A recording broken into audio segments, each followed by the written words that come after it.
Hello everyone, master cadre के लिए आज एक इकोनॉमिक्स का टॉपिक करेंगे that is consumer theory. Consumer theory बोल लीजिए या कंज्यूमर बिहेवियर बोल लीजिए, और आपके सिलेबस की बात करें तो कंज्यूमर इक्विलिब्रियम है। तो ए टू जेड मैं आपको इस टॉपिक के बारे में समझाऊंगी और इसमें से हम क्वेश्चंस भी देखेंगे जो कि PYQs में आया है। तो एक क्वेश्चन नहीं आया है, दो क्वेश्चन आए हैं जो आज मैं टॉपिक कराऊंगी। और थोड़ा सा ये डिफिकल्ट होता है, बहुत बहुत सिंपल वे से, बहुत लेमैन लैंग्वेज से मैं आपको इकोनॉमिक्स का ये टॉपिक, मतलब कंज्यूमर बिहेवियर हम पूरा नहीं पढ़ेंगे, इसमें से particular topic that is ordinal utility हम पढ़ेंगे। ओके, ये है तो कंज्यूमर थ्योरी है। अगर सिलेबस की बात करें तो अगर आपकी मास्टर कैडर देना है तो आपका एक सब्जेक्ट जो कि इकोनॉमिक्स है, इकोनॉमिक्स से ये सारे टॉपिक्स आएंगे। सारे क्वेश्चन जो टॉपिक है ये आपको पूरे डिटेल में पढ़ना है।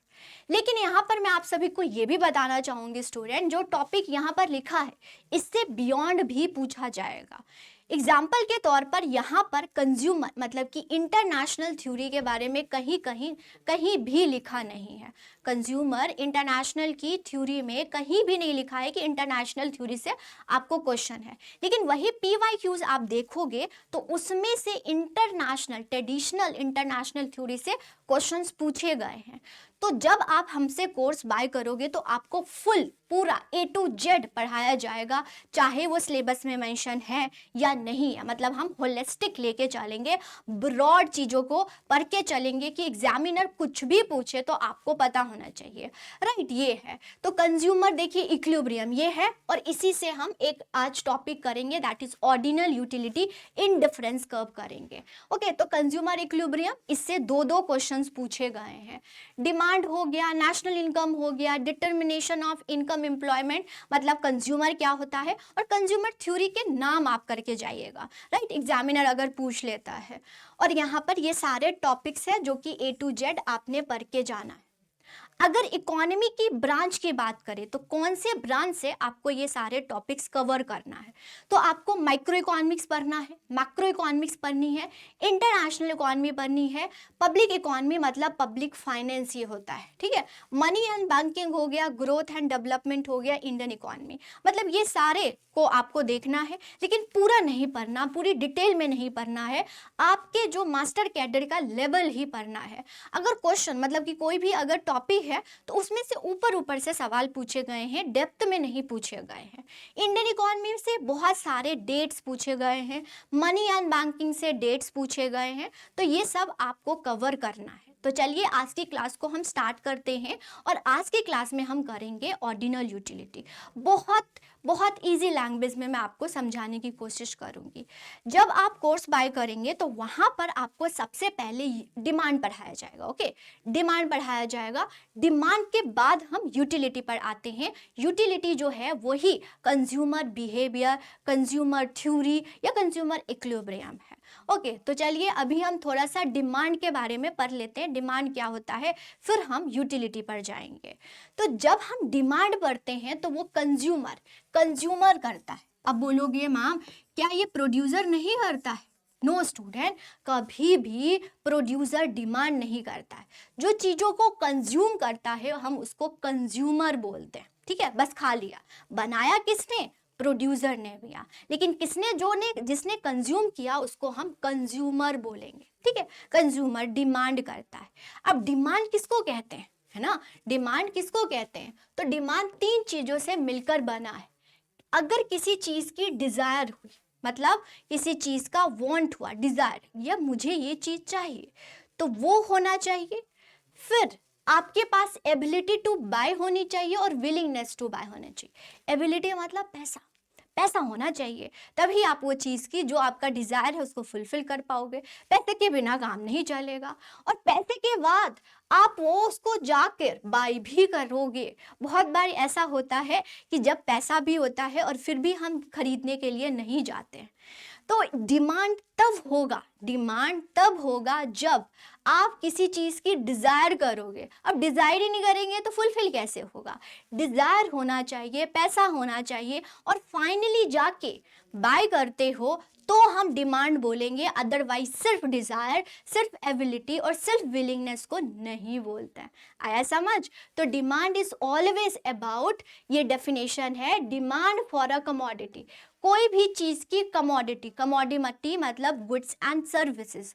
गुड्स जो होता है वो विजिबल होता है, आप छू सकते हो, उसको टेंजिबल भी बोलते हैं। ओके, वही सर्विसेज जो होती हैं उसकी भी हम डिमांड करते हैं, वो इनटेंजिबल होता है और वो इनविजिबल होता है। ठीक है, वो होता है। तो कमोडिटी जो कि कंज्यूमर डिजायर करता है, ओके, और फिर विलिंग करता है, और फिर एबिलिटी होनी चाहिए, मतलब ऐसा होना चाहिए तभी आप कर सकते हो। तो तीनों के कॉम्बिनेशन को डिमांड बोलते हैं। डिमांड को एक्सप्रेस इस तरह से किया जाता है कि डिमांड जो है वो फंक्शन है प्राइस का, इनकम का, ओके, रिलेटेड का। तो इसको डिटेल में हम डिमांड में पढ़ेंगे। मतलब डिमांड बहुत सारी चीज़ों से इन्फ्लुएंस होता है। डिमांड में पैसा भी है, ओके, प्राइस भी। आप प्राइस भी तो देखोगे, टेस्ट भी तो देखोगे, तभी वो चीज़ को खरीदोगे ना। तो डिमांड जो है वो इन चीज़ों का फंक्शन है, लेकिन लॉ ऑफ डिमांड अलग होता है। ठीक है, डिमांड और लॉ ऑफ डिमांड में फ़र्क होता है। ठीक है, समझ आया स्टूडेंट? अब कोई चीज़ की हमने डिमांड करी, क्लियर हो गया मैम, हमने डिमांड कर लिया। अब उसको आपने खा लिया, खाने के बाद बहुत बार ऐसे लगता है मज़ा नहीं आया, मैम मज़ा नहीं आया। ठीक है, ये है। या आपने कोई चीज़ कंज्यूम किया और आपके मुंह से निकला वाह मज़ा आ गया, तो वो मज़ा जो आ रहा है उसको यूटिलिटी बोलते हैं। कितना परसेंटेज सेटिस्फेक्शन मिला, कोई भी कमोडिटी को कंज्यूम करने के बाद कितनी परसेंटेज आपको क्या मिली, सेटिस्फेक्शन मिली, मज़ा जो आया, उसी को हम यूटिलिटी बोलते हैं। तो यूटिलिटी एक पावर है, एक कैपेसिटी है। कोई भी कमोडिटी को जब हम कंज्यूम करते हैं, वांट करते हैं, तो सेटिस्फेक्शन कितना हुआ, द वर्ड सेटिस्फेक्शन जो है वो यूटिलिटी को बताता है। ठीक है, आप कितना परसेंटेज सेटिस्फाई हुए, वो जो वाह वाला मूवमेंट आया ना, अपने आप निकल के आता है, तो उसको हम यूटिलिटी बोलते हैं। ठीक है, the person get from the consumption, मतलब सेटिस्फेक्शन जो है एक पर्सन ने, मान लीजिए आप हो, वो गुड्स एंड सर्विसेज को कंज्यूम करने के बाद आया, उसी को हम क्या बोलेंगे मैम? उसको हम यूटिलिटी बोलेंगे। तो यूटिलिटी इज ऑल अबाउट क्या है? Satisfaction, satisfaction. ठीक है, ये क्लियर है? चलिए, अब हमने यूटिलिटी कर लिया। अब मैं आपको बोलूंगी, ठीक है, आपने कंज्यूम किया, वांट किया और कंज्यूम कर लिया। अब मुझे ये बताओ कि कितना परसेंटेज आपको सेटिस्फेक्शन मिला। मैं आपको बोलूंगी, आप मुझे ना एक काम करो, परसेंटेज ऑफ सेटिस्फेक्शन बताओ। तो बोलोगे मैम हम मुझे ना कि 50% मिला या 60% मिला। तो मैं बोलूंगी आप कार्डिनल यूटिलिटी की बात कर रहे हो। तो यूटिलिटी मतलब क्या हमने पढ़ा? सेटिस्फेक्शन। ओके, क्या पढ़ा? सेटिस्फेक्शन। अब सेटिस्फेक्शन को हम नंबर के फॉर्म में मेजर कर सकते हैं। ठीक है, नंबर के फॉर्म में, नंबर, या इसको बोला जाता है इकोनॉमिक टर्म्स में यूटिल्स में कर सकते हैं। ठीक है, जब आप उस सेटिस्फेक्शन को यूटिल के टर्म्स में मेजर करते हो तो हम उसको कार्डिनल यूटिलिटी बोलते हैं। लेकिन जरूरी नहीं है हर सेटिस्फेक्शन को यूटिल के फॉर्म में मेजर किया जाए, उसको हम रैंक भी दे सकते हैं। मैम ये चीज़ ज़्यादा अच्छा था और ये चीज़ अच्छा नहीं था, तो जब आप रैंक कर रहे हो, मैम ये ज़्यादा अच्छा है या लेवल कर रहे हो, तो उसको हम ऑर्डिनल यूटिलिटी बोलते हैं। तो दो चीज़ क्यों आया? तो पहले वाले जो इकोनॉमिस्ट आए वो बोलते हैं कि जो सेटिस्फेक्शन है, जो यूटिलिटी है, उसको हम नंबर के फॉर्म में मेजर कर सकते हैं। फिर बहुत सारे इकोनॉमिस्ट आए, बोलते हैं ऐसे कैसे, यूटिलिटी सेटिस्फेक्शन को नंबर के कैसे में मेजर कर सकते हो, ये तो हो ही नहीं सकता। तो वो बोलते हैं कि हम रैंक दे सकते हैं, लेवल दे सकते हैं, प्रेफरेंस दे सकते हैं। प्रेफरेंस मतलब ये नहीं ये नहीं वो। ठीक है, तो आज की क्लास में मैं आपको ऑर्डिनल यूटिलिटी पढ़ाऊंगी, कार्डिनल यूटिलिटी हम और क्लास में देख लेंगे। ठीक है, ये है। जैसे आप कोर्स वाई करते हो तो आपको सीक्वेंस में चलेंगी, पहले डिमांड, फिर सप्लाई, फिर कार्डिनल, फिर ऑर्डिनल, मतलब सीक्वेंस में चलेगी। तो कार्डिनल यूटिलिटी को मार्शल ने दिया है। मार्शल, मार्शल कौन है? ये इकोनॉमिस्ट है, उनके द्वारा ये दिया गया है, मार्शल के द्वारा दिया गया। इसको मार्जिनल, मार्जिनल मतलब होता है चेंज, ठीक है, मार्जिनल यूटिलिटी एनालिसिस बोलते हैं, अलग अलग नाम से पूछ लिया जाएगा। मार्जिनल यूटिलिटी एनालिसिस कहते हैं, एनालिसिस बोलते हैं, समझ आया? तो आपसे पूछ लेंगे ऑर्डिनल या कार्डिनल ना दे के आपको अलग अलग नाम से पूछ ले, तो आपको पता होना चाहिए ना। तो इसको मार्जिनल यूटिलिटी या मार्शल, मार्शल यूटिलिटी बोलते हैं। अब मार्शल ही क्यों बोल रहे हैं? क्योंकि जो कार्डिनल अप्रोच था ना वो मार्शल जी ने दिया है, तो इन्हीं के नाम से हम पढ़ लेते हैं, ठीक है, इसी नाम से हम जानते हैं। अब जिसने कंसेप्ट दिया उसको तो रिकॉग्नाइज करना चाहिए ना, तो ये हो गया। फिर आता है ऑर्डिनल यूटिलिटी। ऑर्डिनल यूटिलिटी को हम इंडिफरेंस कर्व से देखते हैं। इंडिफरेंस का बहुत इंपॉर्टेंट है और बहुत ज्यादा क्वेश्चंस आते हैं। Indifference curve, indifference curve, curve क्यों बोलते हैं अभी आपको पता चलेगा, ठीक है। और यहाँ पर जो इकोनॉमिस्ट जो कि ऑर्डिनल यूटिलिटी को मानते हैं और बोलते हैं कि प्रेफरेंस और रैंक देते हैं यूटिलिटी को, वो है हिग्स। तो हिग्स को बोला जाता है, ये जो ऑर्डिनल यूटिलिटी है वो हिग्स एनालिसिस हो जाता है। तो अलग अलग नाम भी आपको पता होना चाहिए स्टूडेंट, समझे आप? चलो नेक्स्ट, ये बेस्ट एग्जाम्पल है ऑर्डिनल और कार्डिनल यूटिलिटी का। तो जब मैं कार्डिनल यूटिलिटी बोलूंगी ना, कार्डिनल यूटिलिटी को कैसे करोगे? मैम मुझे ना बर्गर खा के कितना 40 यूटिल्स मिले, या फिर पिज्जा खा के 80 यूटिल्स मिले, तो ये क्या कर रहे हो? यूटिल्स में आप बता रहे हो, और यूटिल्स में बता रहे हो तो हम बोलूंगी कि आप कार्डिनल यूटिलिटी को क्या कर रहे हो? सपोर्ट कर रहे हो, मतलब मार्शल भाई साहब को की सपोर्ट कर रहे हो, राइट। वही मैं आपको बोलूंगी आप बर्गर और जो है पिज्जा में, दोनों में किसको प्रेफरेंस करोगे? तो बोलेगा मैम मुझे बर्गर पसंद है, या कोई और बोलेगा, या मैं बोलूंगी मैम मुझे तो बर्गर पसंद है, पिज्जा नहीं है, तो मैं प्रेफरेंस किसको दूंगी? बर्गर को दूंगी, पिज्जा को नहीं दूंगी। तो सबकी अपनी अपनी चॉइसेस होता है, और चॉइसेस को जब लेबल या प्रेफरेंस दिया तो वो ऑर्डिनल यूटिलिटी होता है। क्या होता है? Ordinal utility. जहां पर नंबर के फॉर्म में कर सकते हो तो वो कार्डिनल होता है, वही जब आप रैंक प्रेफरेंस देते हो तो वो ऑर्डिनल यूटिलिटी होता है, ठीक है। तो चलिए ऑर्डिनल यूटिलिटी को डिटेल में पढ़ते हैं। देखिए कार्डिनल यूटिलिटी को किसने दिया था? एल्फ्रेड मार्शल, पूरा नाम इनका ये है, एल्फ्रेड मार्शल, ये भी पूछ सकता है। इनकी बुक थी, याद रखिएगा, बुक का नाम है प्रिंसिपल ऑफ इकोनॉमी, 1819 में आया था।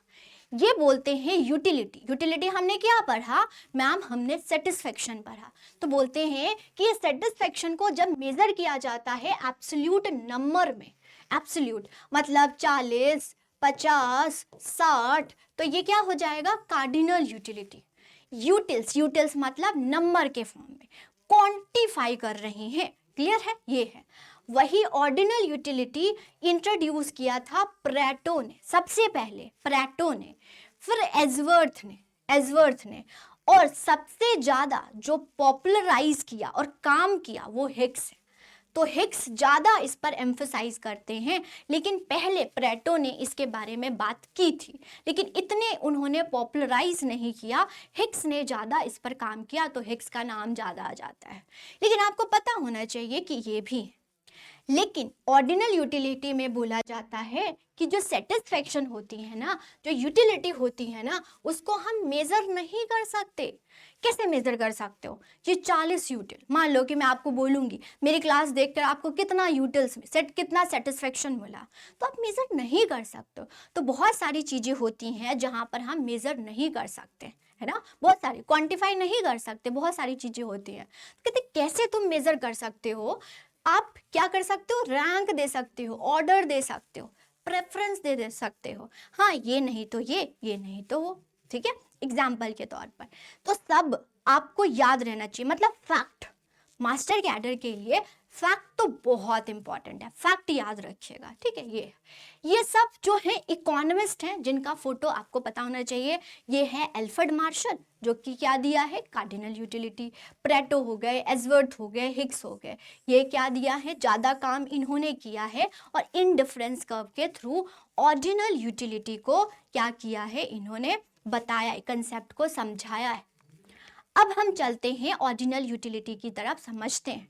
ध्यान से समझिएगा क्योंकि लास्ट में क्वेश्चन आपने ही करना, ठीक है। ये ऑर्डिनल यूटिलिटी क्या होता है, जहां पर एक कंज्यूमर जो होता है वो सिंपली कंपेयर करता है दो चीजों के बीच में, ओके, कंपैरिजन या रैंक देता है, ना कि काउंट करता है, उसको हम ऑर्डिनल यूटिलिटी वो यूटिलिटी होती हैं जहां पर यूटिलिटी को कंपैरिजन किया जाता है, रैंक दिया जाता है, तो उसको हम ऑर्डिनल यूटिलिटी, इसको हम क्वांटिफाई नहीं कर सकते, ये अनकाउंटेबल होता है, ओके, ये होता है।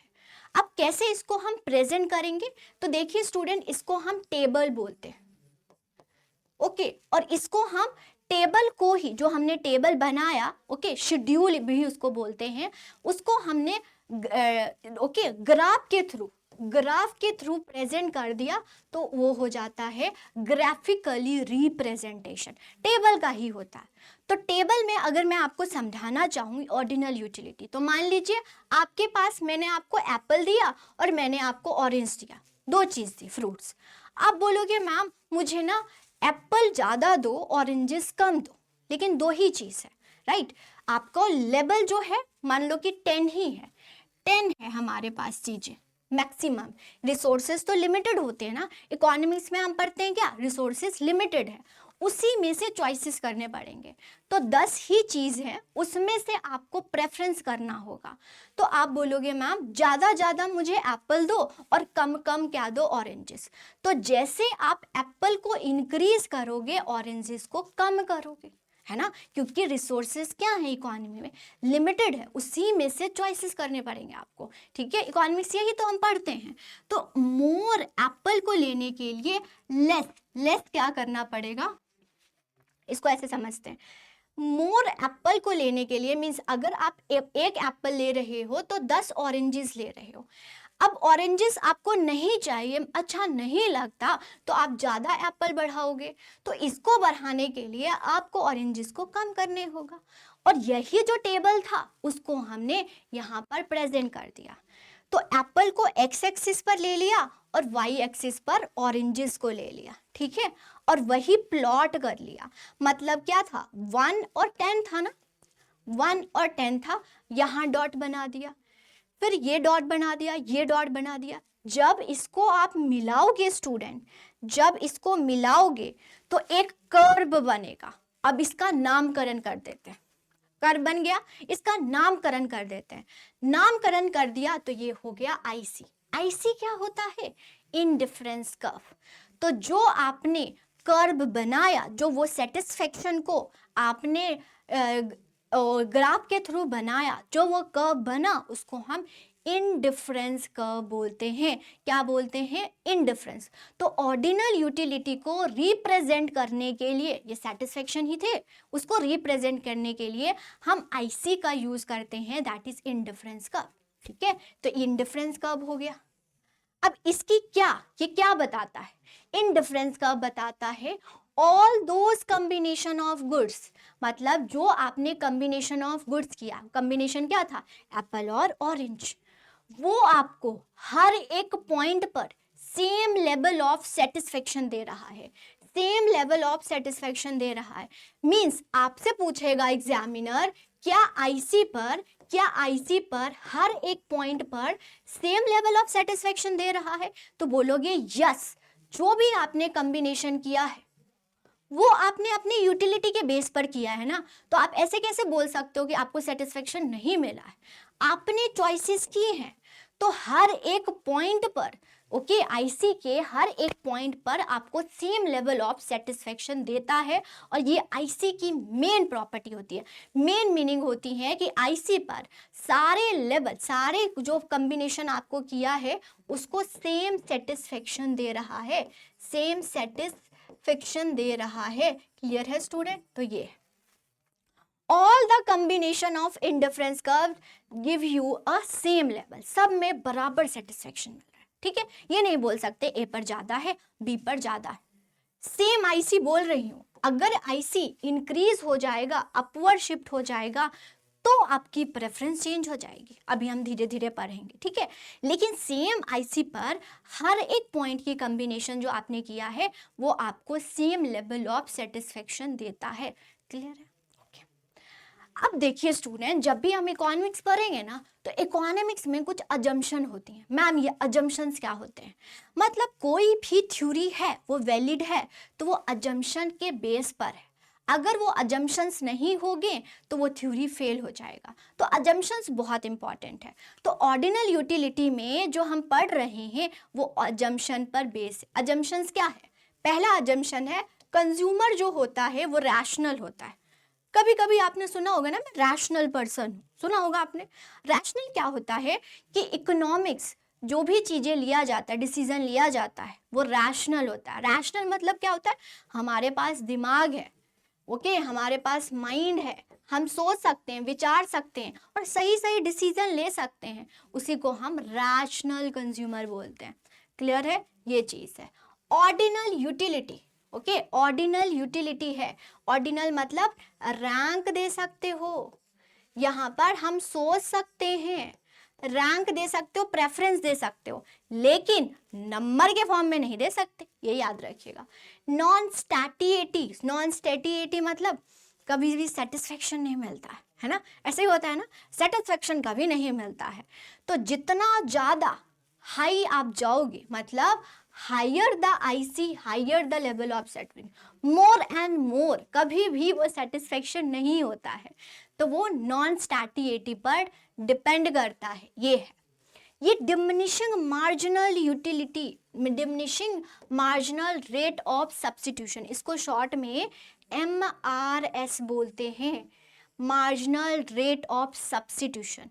MRS होता है स्टूडेंट स्लोप। क्या होता है? स्लोप होता है।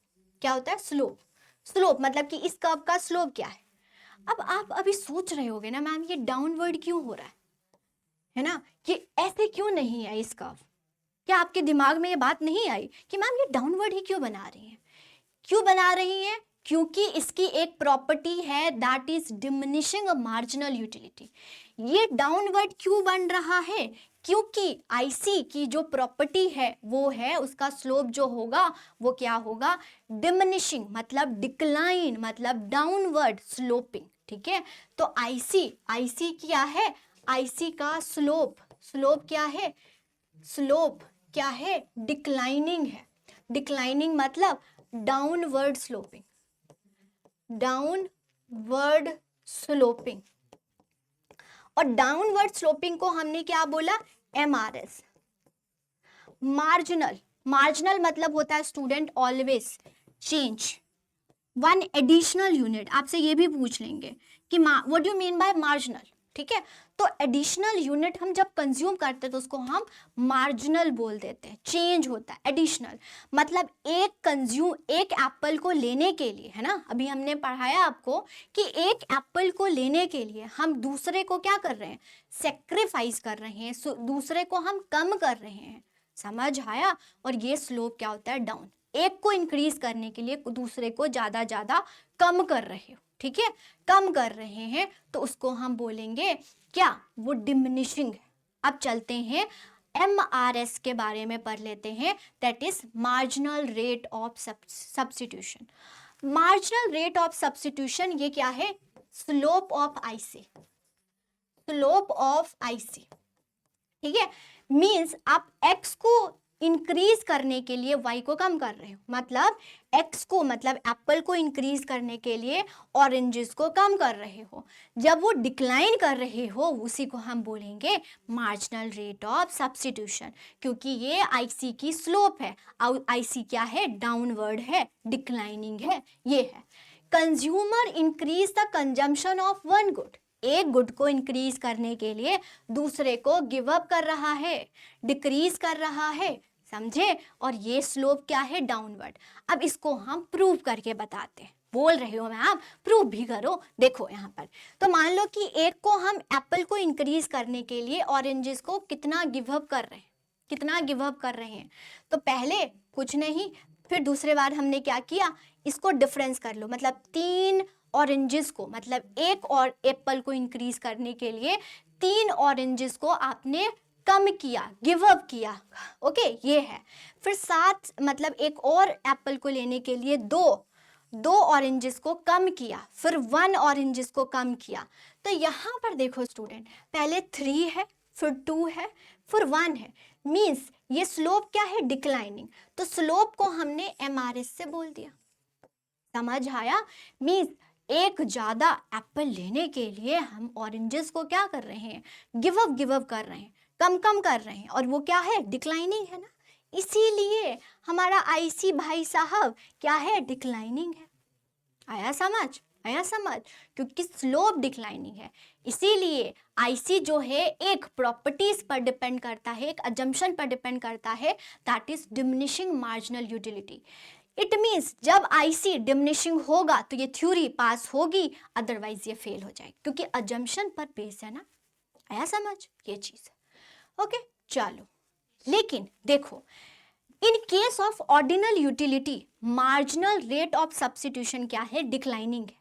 लेकिन वही marginal rate of substitution declining भी हो सकता है, declining in case of IC भी ऑर्डिनल यूटिलिटी, ऑर्डिनल यूटिलिटी वही इंक्रीजिंग भी हो सकता है और कांस्टेंट भी हो सकता है। ठीक है, इंक्रीजिंग भी हो सकता है, कांस्टेंट कौन, MRS। उसकी खुद की तो पहचान है ना, चाहे अगर वो ऑर्डिनल यूटिलिटी में जाता है तो ऑलवेज डिक्लाइनिंग होता है। हम किसी के लिए झुक जाते हैं ना, लेकिन सबके लिए झुकते हैं नहीं। मेरी खुद की पहचान है, मैं कभी इंक्रीजिंग भी होंगी, कांस्टेंट भी होंगी और डिक्लाइनिंग भी होंगी, ये है। लेकिन अगर जो मेरा मेन पर्सन होगा, मेरी जो मेन फ्रेंड होगी, उसके लिए मैं डिक्लाइनिंग होगी। तो marginal rate of substitution in case of ordinal utility declining होती है, लेकिन वो कांस्टेंट भी हो सकता है, वो इंक्रीजिंग भी हो सकता है। ठीक है, तो मार्जिनल रेट ऑफ सब्स्टिट्यूशन की खुद की भी प्रॉपर्टीज होती हैं। तो यहीं पर अगर मार्जिनल रेट ऑफ सब्स्टिट्यूशन पूछ लेते हैं, क्या वो ऑलवेज डिक्लाइनिंग होती है, तो आप तो आंसर दे देना था, यस मैम ने तो डिक्लाइनिंग पढ़ाया है। नो स्टूडेंट, स्लोप तो डिक्लाइनिंग, कांस्टेंट और इंक्रीजिंग भी हो सकती है, खुद की तो पहचान है ना, बट एक के लिए वो डिक्लाइन हो जाता है, राइट। तो ये चीज है। तो बोलोगे मैम डिक्लाइनिंग कब होगा, जब स्लोप उसकी क्या होगी, स्लोप क्या होगा, कम। जब स्लोप क्या हो जाएगा, कांस्टेंट, तो कांस्टेंट रहेगा। जब स्लोप इंक्रीजिंग होगी तो वो क्या हो जाएगा, इंक्रीजिंग। इस केस में कन्वेक्स कर्व बनता है, इस केस में कनकेव कर्व बनता है, ओके। और इस केस में स्ट्रेट लाइन बनता है, स्ट्रेट लाइन बनता है। आया समझ, बताइए। ठीक है, तो MRS की अपनी पहचान है, लेकिन in case of ordinal utility वो डिक्लाइनिंग होती है, याद रखिएगा। अब हम करेंगे इंडिफरेंस मैप। इंडिफरेंस मैप क्या एक ही होता है, हमने इंडिफरेंस कर्व क्या एक ही होता है सिर्फ ये, नो स्टूडेंट, बहुत सारे इंडिफरेंस कर्व होते हैं। बट बहुत सारे इंडिफरेंस कर्व को क्या बोलते हैं, तो इंडिफरेंस मैप बोलते हैं। जब कॉम्बिनेशन ऑफ IC होती हैं तो हम उसको इंडिफरेंस मैप बोल देते हैं, सिंपल है। और यही सवाल पूछा है, PYQs में यही पूछा है। तो अगर आप IC नहीं करके जाते तो वो क्वेश्चन गलत हो जाता ना आपका। तो IC का फैमिली, ये पूछा, फैमिली ऑफ IC, उसको क्या बोलेंगे, इंडिफरेंस मैप, सिंपल है। बजट लाइन क्या होता है, आपने वो सुना स्टूडेंट, जितना चादर है उतना ही पैर फैलाओ, है ना, ऐसे ही होता है ना। तो आपके पास बजट क्या है, आपकी सैलरीज कितनी है, उसी में ही आप क्या कर सकते हो, चॉइसेस कर सकते हो।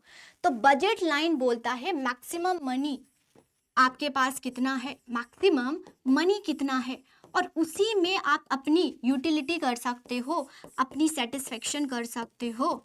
तो budget line, maximum line, maximum एक महीने में कितना अर्न करते हैं हम, उसको बजट लाइन बोलेंगे, उसको रिप्रेजेंट करते हैं इस प्रकार से।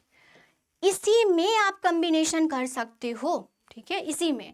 तो budget line show all the combination of two goods, जितना पैसा है उसी में हम कॉम्बिनेशन कर सकते हैं, है ना, वो चादर वाली बात हो जाती है। ठीक है, ये है।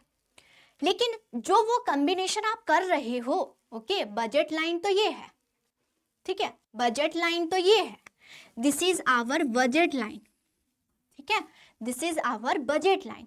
इसी में आप कॉम्बिनेशन कर रहे हो, ज्यादा एक्स या ज्यादा वाई, ओके, इसी में आप उसी चादर में अपना हेर फेर कर रहे हो। मम्मी कुछ ऐसे कर देती हैं, कुछ सेविंग में डाल देती हैं, कुछ डे टू डे एक्सपेंडिचर में रखती हैं, तो उसी में कॉम्बिनेशन कर रही है ना। जितना बजट है, बजट इज योर, इतना मनी पैसा आता है, 100 रुपये आता है, या मान लो कि 100 रुपये घर से आ रहे हैं, 100 रुपये तो अब नहीं आता है ना, 10,000 मान लेते हैं, 10,000 घर से आ रहे हैं, उसी में आपको एक महीना चलाना है, उसी में आपने यूटिलिटी को सेटिस्फाई करना है।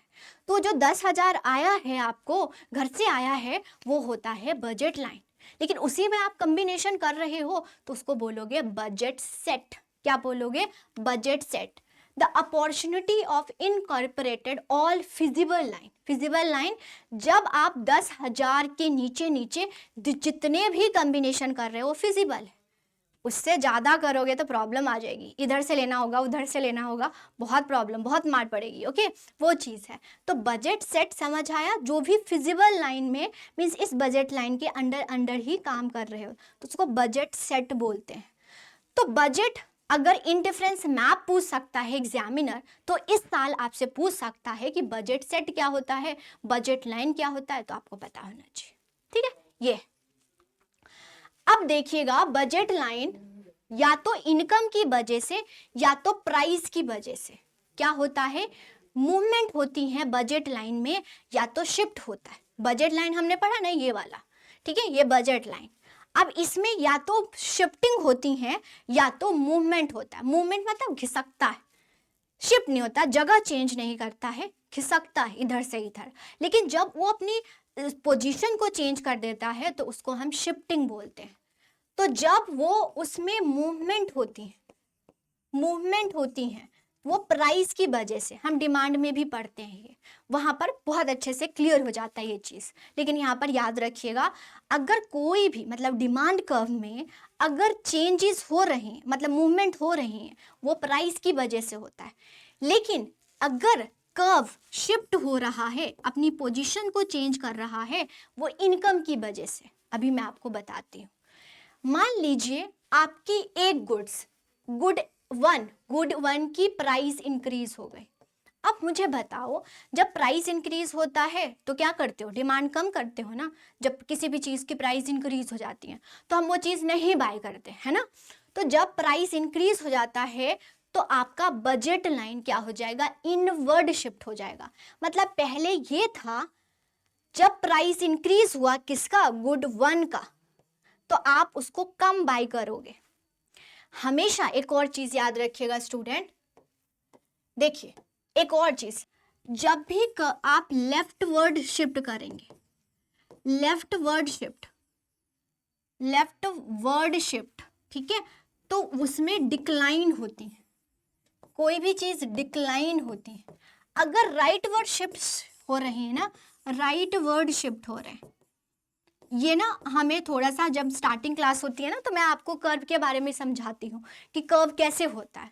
तो जब राइट वर्ड शिफ्ट होता है तो वो इंक्रीज होता है, इंक्रीज होता है, इसको आप डिक्रीज भी लिख सकते हो, ठीक है। जैसे कि अगर ये यहाँ था तो इस साइड आ गया, मतलब इधर लेफ्ट वर्ड है ना, अपने याद रखना है लेफ्ट वर्ड साइड, तो वो डिक्लाइन हो रही है चीजों में। अगर इधर शिफ्ट हो रहा है कोई भी चीज राइट वर्ड की तरफ, आपके राइट हैंड साइड की तरफ, तो इंक्रीज हो रही है चीज, ठीक है। तो यहीं पर समझे, जब प्राइस इंक्रीज हुआ किसका, गुड वन का, तो आप चीजें कम बाय करोगे, मतलब लेफ्ट वर्ड शिफ्ट हो जाएगा।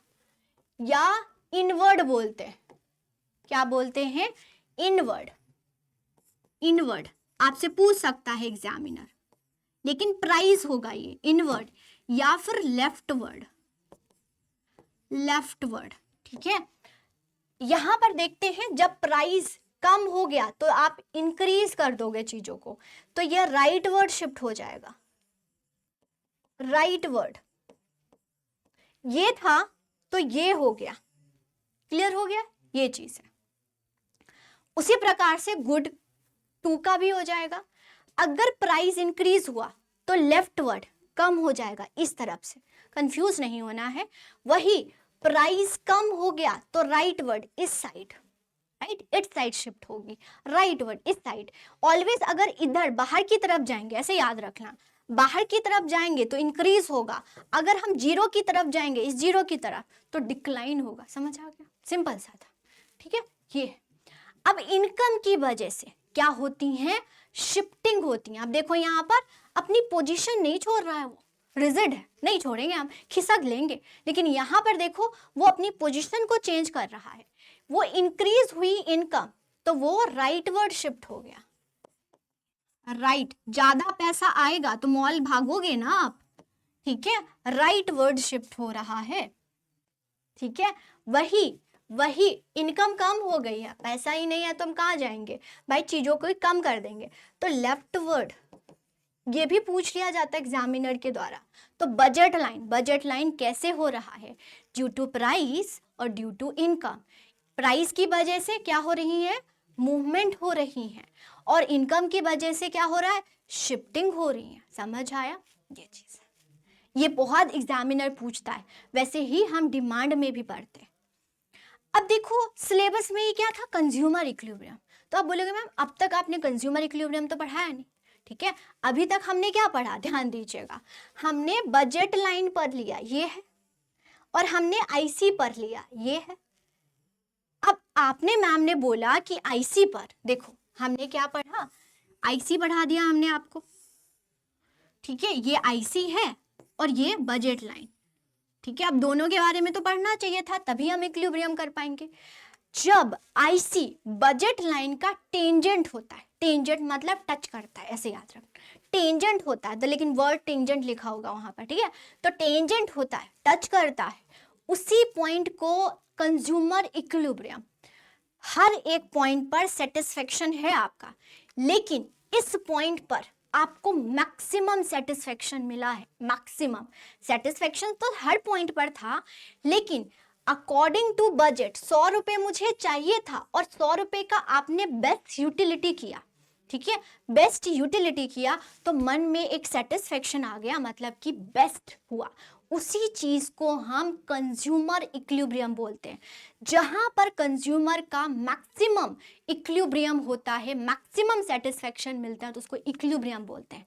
इक्विलिब्रियम क्या होता है, जहां पर डिमांड एंड सप्लाई, कोई चीज की इक्वालिटी होती है, ठीक है, तो उसको इक्विलिब्रियम बोल देते हैं। तो जहां पर उसको बेस्ट, जितना पैसा था, ओके, और जितना उसको चाहिए था, उस दोनों को मिल गए और उसी को हम मैक्सिमम सेटिस्फेक्शन बोलेंगे।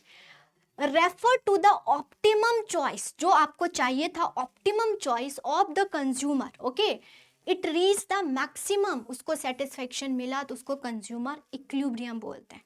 अब इसको कैसे डिफाइन करते हैं समझिए, आपसे पूछेगा कंज्यूमर इक्विलिब्रियम मतलब क्या होगा, जहां पर, ओके, जहां पर slope of IC, slope of IC, slope of IC मैंने आपको क्या पढ़ाया, याद करो जल्दी से, एमआरएस पढ़ाया मैम आपने, एमआरएस इज इक्वल टू क्या हो जाएगा, budget line. Budget line, budget line को कैसे कर लिखते हैं, price of X upon price of Y, ठीक है, किसका स्लोप, एक्स और वाई का स्लोप, ठीक है।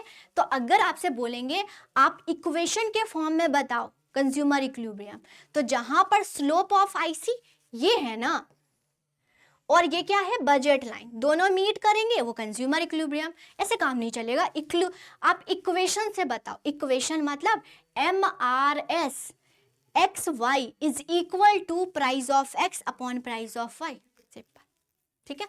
तो ये हो गया, क्लियर है। तो ये कंज्यूमर इक्विलिब्रियम, लेकिन दो कंडीशन है कंज्यूमर इक्विलिब्रियम, दो कंडीशन है कंज्यूमर इक्विलिब्रियम का।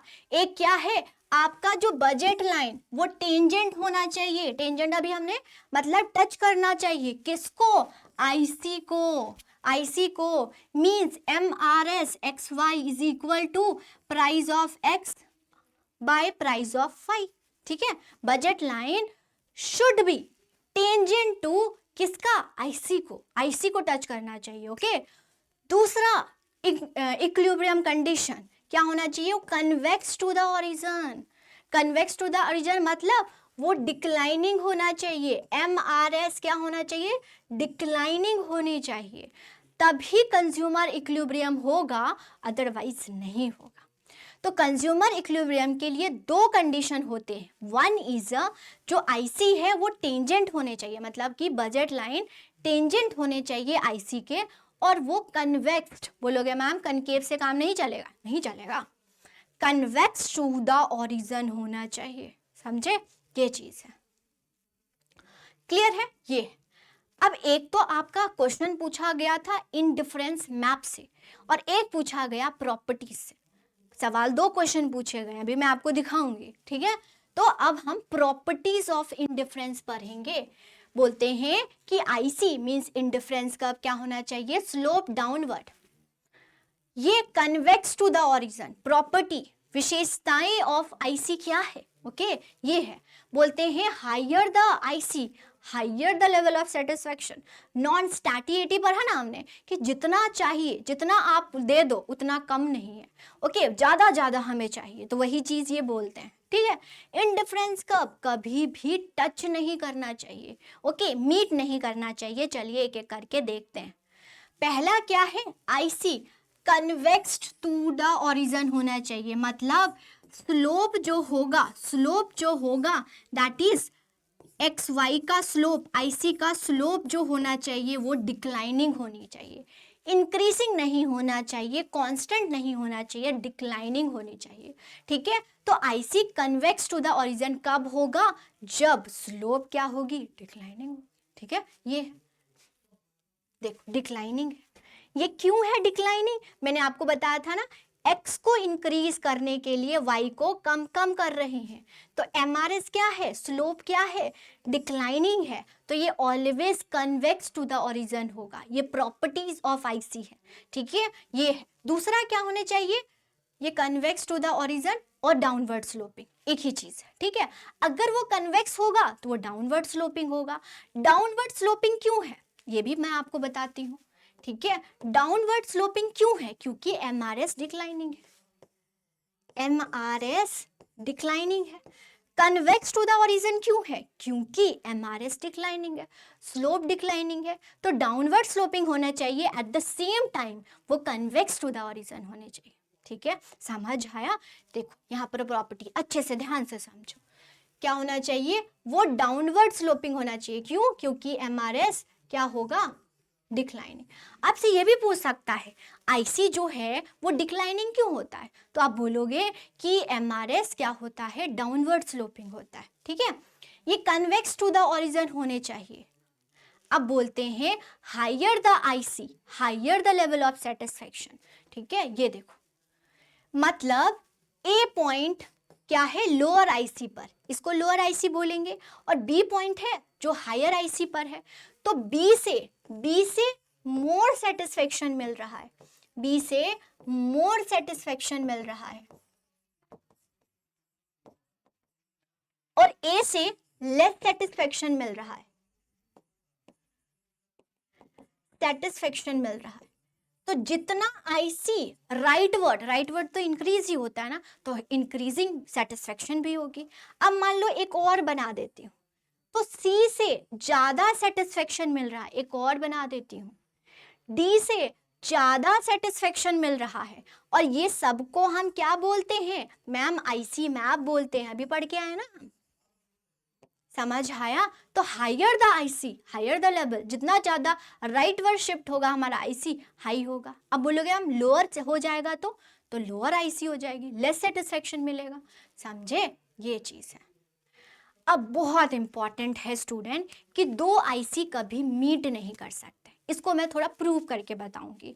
नहीं अगर होगा तो आप ये प्रॉपर्टीज को लर्न कर सकते हो, अदरवाइज मेरी ड्यूटी है आपको अच्छे से समझाना, ठीक है। ये है, तो देखिए हमारे पास IC1 है और IC2 है ना। IC1 है, लिख दो यहाँ पर, और IC2 मैं प्रूव कर देती हूँ आपको कि दो IC क्यों मीट नहीं कर सकते। देखो एक IC1 है और IC2 है। IC1 पर A है और B है ना। IC1 पर A है कॉम्बिनेशन और बी कॉम्बिनेशन। IC2 पर बी है और सी है ना, दिख रहा है आपको, बी और सी है, बी दोनों में कट गया, मीन्स हम बोल सकते हैं A इज इक्वल टू सी। लेकिन मैंने आपको बताया जब जो हायर IC होता है उस पर ज्यादा सेटिस्फेक्शन मिलती है और लोअर IC पर लेस सेटिस्फेक्शन। इट मीन्स आपको C, ओके, C पर ज्यादा सेटिस्फेक्शन मिल रहा है और A पर, ओके, A पर कम सेटिस्फेक्शन मिल रहा है। तो ये चीज तो वॉयलेट करता है ना जो अभी हम पढ़ के आए हैं। अभी हम क्या पढ़ के आए हैं कि हायर होती हैं IC तो हाई सेटिस्फेक्शन मिलता है, लो IC होती हैं तो लो सेटिस्फेक्शन मिलता है, लेकिन यहाँ तो इक्वल बता रहा है। इसीलिए दैट्स वाई दो IC कभी भी मीट नहीं कर सकती, समझे? दो IC क्यों नहीं मीट कर सकते? क्योंकि यहाँ पर हमने प्रूव किया तो ये तो इक्वल बता रहे हैं और इक्वल तो नहीं होता है। ज़्यादा IC पर ज़्यादा सेटिस्फेक्शन मिलता है, लो IC पर लो सेटिस्फेक्शन मिलता है, तो ये चीज़ है स्टूडेंट, ठीक है? तो प्रॉपर्टीज समझ आ गया, क्योंकि प्रॉपर्टीज से ही क्वेश्चन आया, अभी मैं आपको दिखाऊंगी, ठीक है? तो कन्वेक्स्ड होना चाहिए, डाउनवर्ड स्लोपिंग होनी चाहिए, दो IC मीट नहीं करनी चाहिए। जैसे जैसे I इंक्रीज होगा, IC इंक्रीज होगा, वैसे वैसे क्या हमारी सेटिस्फेक्शन क्या होगी, इंक्रीज होगी, ठीक है? ये है।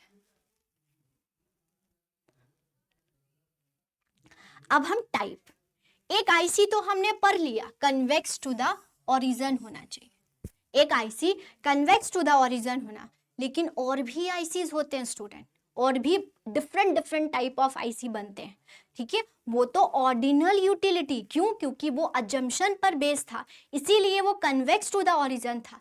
लेकिन IC और भी प्रकार के होते हैं, कैसे मैम?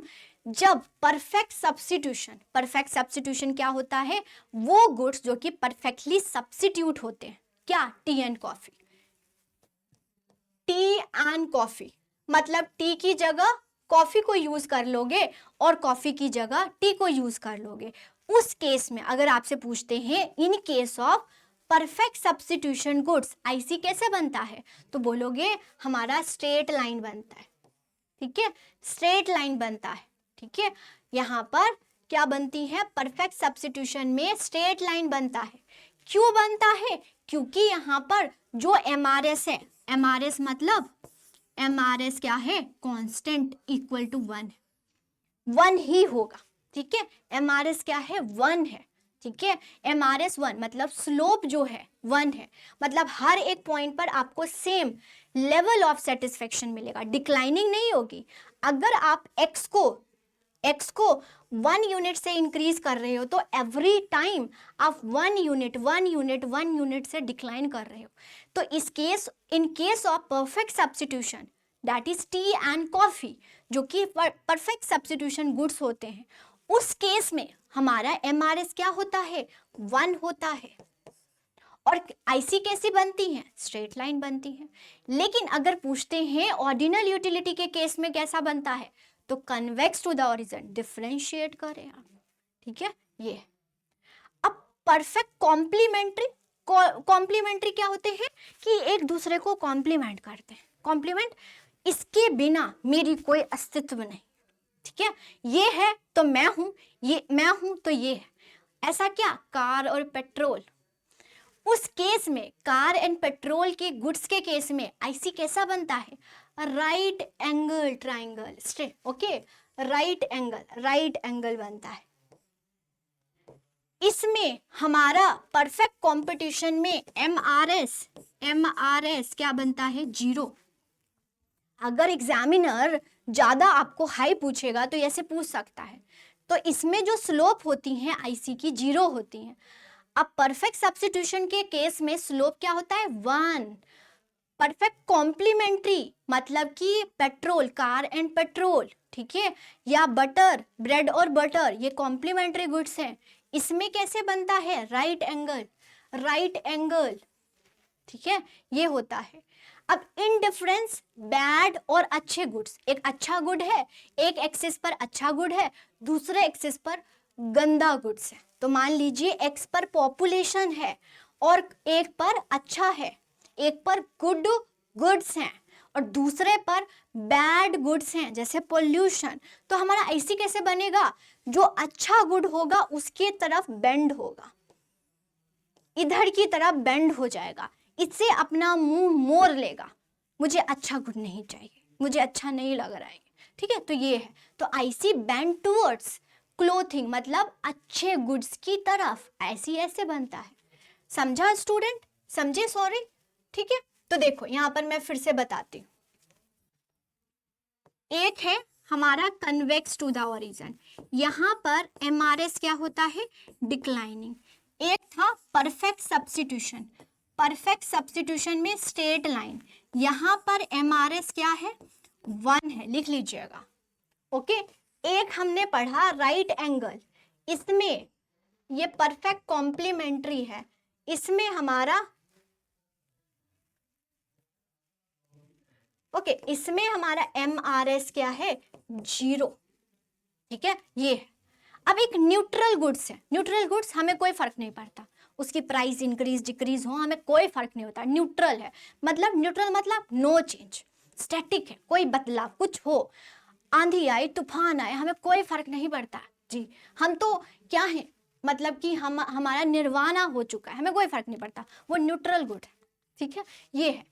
अगर x हमारा न्यूट्रल है तो IC कैसा बनेगा, x मतलब इसको कोई फर्क नहीं पड़ रहा तो ये चेंज नहीं होगा, है ना, वो स्टैटिक है, चेंज नहीं है, तो चेंज कौन होगा, y, तो IC, ये देखो ये चेंज हो रहा है, यहाँ तो नहीं है ना, तो IC आपसे पूछेंगे एग्जामिनर कि इन केस ऑफ IC जो x गुड है वो न्यूट्रल है तो IC कैसा बनेगा, तो बोलोगे हॉरिजॉन्टल, ये हॉरिजॉन्टल, क्या है, हॉरिजॉन्टल। अगर आपसे पूछते हैं in case of y neutral है, ये चेंज नहीं होगा, कौन चेंज होगा, x चेंज होगा, तो IC कैसे बनेगा, वर्टिकल, इसको वर्टिकल बोलते हैं, वर्टिकल बोलते हैं, ठीक है। तो इस बार मतलब कि लास्ट टाइम अगर आप पूछ सकते हैं प्रॉपर्टीज से, तो इस टाइम आपसे पूछ सकते हैं ना कि टाइप ऑफ IC क्या होता है, तो IC बहुत प्रकार के होते हैं, ध्यान दीजिएगा। ऑर्डिनल यूटिलिटी के केस में कन्वेक्स टू द ओरिजिन होता है, लेकिन IC बहुत प्रकार के हो सकते हैं, ठीक है, क्यों, क्योंकि वो अजम्पशन, वो थ्योरी क्या थी, अजम्पशन पर बेस। अब मैंने IC पढ़ाया, अब देखो क्वेश्चन भी आए, पहला क्वेश्चन पूछा गया था, देखो यहाँ पर इनडिफरेंस मैप, अब आपको पता है क्या है, क्या medium indifference curve, medium indifference curve को इंडिफरेंस मैप बोलते हैं, नहीं, ऐसा तो मैम ने पढ़ाया नहीं है। हाईएस्ट इंडिफरेंस कर्व, ये तो क्या है, प्रॉपर्टी है। लोअर इंडिफरेंस कर्व, नो, ये भी नहीं है, ये भी नहीं है। Family of indifference curve, yes, बहुत सारे इंडिफरेंस कर्व को हम इंडिफरेंस मैप बोलते हैं, आंसर आ गया, आ गया नहीं, सिंपल था ना। तो अगर आप अच्छे से पढ़ते हो स्टूडेंट तो सारे क्वेश्चन को आप आराम से कर दोगे, इतना भी हार्ड क्वेश्चंस नहीं आए, आराम से कर लोगे, मैक्सिमम क्वेश्चन आप करेक्ट कर पाओगे अगर आप मेरे से पढ़ते हो, ठीक है। तो ये है। अब चलो प्रॉपर्टीज ऑफ इंडिफरेंस का, प्रॉपर्टीज देखो, सारे प्रॉपर्टीज पूछा है, higher the IC higher the level of satisfaction, है ना, नॉन स्टैटिटी, ज्यादा IC ज्यादा सेटिस्फेक्शन, सही बात है ना। IC कैनॉट इंटरसेक्ट, मैंने अभी आपको पढ़ाया, दो IC कभी मिल नहीं सकते, ठीक है, बहुत साउथ साउथ हैं, नहीं मिल सकते ये दोनों, तो IC कभी मिट नहीं सकते, सही बात है। IC कनकेव होता है, no, IC convex to the origin होता है, ये प्रॉपर्टीज ऑफ IC नहीं है। IC और प्रकार के हो सकते हैं, डिफरेंट गुड्स, लेकिन IC की प्रॉपर्टीज है वो ऑलवेज कन्वेक्स्ड होता है, ठीक है, ये है। ये डाउनवर्ड स्लोपिंग होती है, यस, डाउनवर्ड स्लोपिंग होती है, तो आंसर C हो जाएगा। आ गया स्टूडेंट, बस सिंपल था, समझ आ गया। तो हमने क्या पढ़ दिया, ऑर्डिनल यूटिलिटी, डन, ठीक है, ऑर्डिनल यूटिलिटी हमारा डन, ठीक है। ये कोई डाउट है तो आप पूछ लेंगे, नेक्स्ट क्लास में मिलते हैं। Thank you student, all the best.